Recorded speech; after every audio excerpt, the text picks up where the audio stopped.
TikTok is in the fight of its life. Now, I promise if you're interested in what happens to that platform, you are going to want to watch this video because you're probably going to hear things you've never heard before.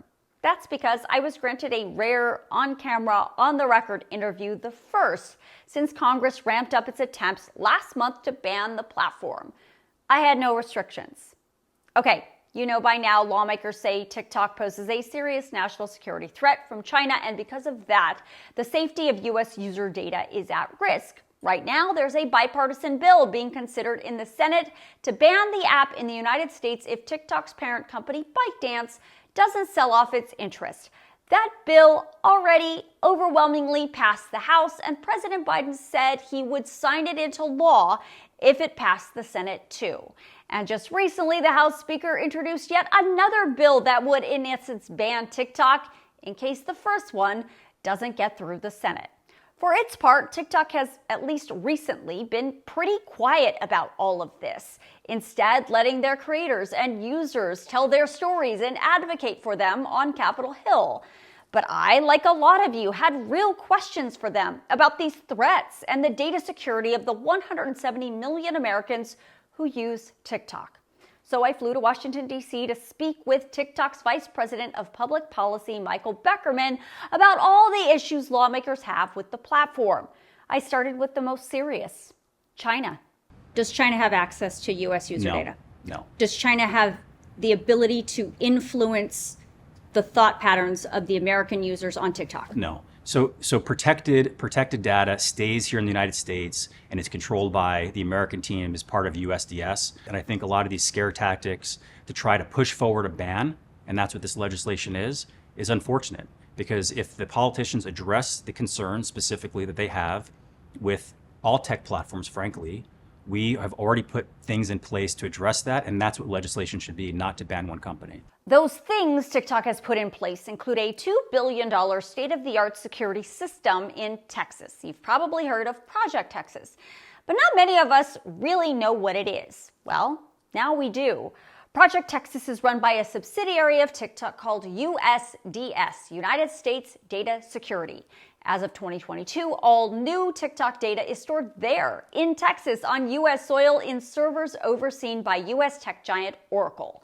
TikTok says while public data on the platform can obviously be seen by everyone in the world because users post it publicly, the data the U.S. government considers sensitive or protected is shielded from everyone, including China, through this USDS system. Beckerman says the operation in Texas represents a level of tech security and oversight that just doesn't exist in the social media industry, except it does with TikTok. A lot of the important part of it is it's not just our teams, it's a separate team, and then we have third-party validators, companies like Oracle and other third parties that are able to validate the work that we're doing and ensure that we're accountable to securing data, making sure that the code and algorithm are being reviewed by third-party inspectors that can look into it, things that no other company has done. I would ask, other tech companies, make your code also available to third-party inspectors too, to make sure that it's doing what you say it's doing. What does that mean when you say your code is available to third parties like Oracle, Yep. which is an American company? Everybody knows Oracle, right? So what does that mean? To make sure the app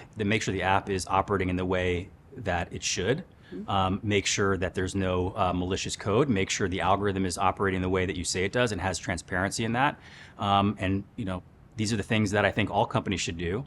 And if these are part of the concerns that policymakers are raising, that's an easy legislative fix. Lawmakers who support these bills that would ban TikTok have not been able to say why Project Texas and USDS aren't good enough. They also haven't been specific about the exact national security threat that TikTok poses. When asked, they repeatedly say things like, it's classified.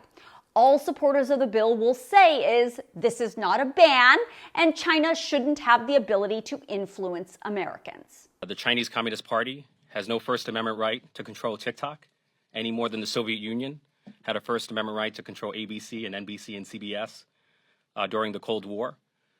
As many of you know, TikTok is not merely a social media platform. It is the leading news source for the next generation. And the fact that we're putting the leading news source for the most impressionable minds in our society in the hands of our leading foreign adversary is an act of self-sabotage. Again, it is not a ban. Think of this as a surgery designed to remove the tumor and thereby save the patient in the process? It's a ban. It is a ban, period. But also, I think a lot of people are getting misinformation about the company and not getting the full story.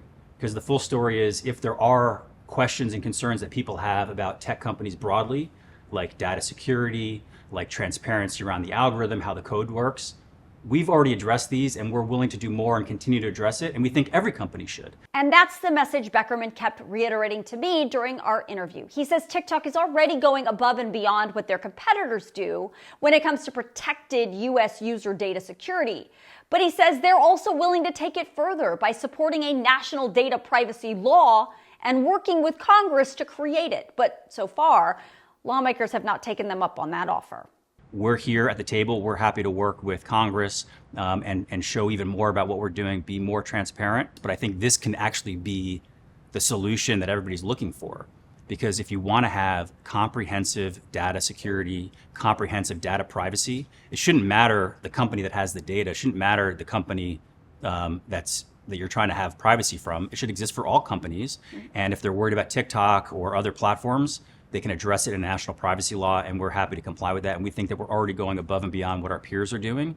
And I think that would be a great solution. And if Congress decides not to take TikTok up on that offer to work collaboratively on a data privacy solution and instead continues down this path of either forcing a sale or a ban, Beckerman says, well, TikTok's just going to keep fighting. We're focusing on winning this fight. The bill is a ban. And thankfully, we have a constitution in this country, and people's First Amendment rights are very important. That's why it's the First Amendment. And we'll continue to fight for you and for all the other users on TikTok.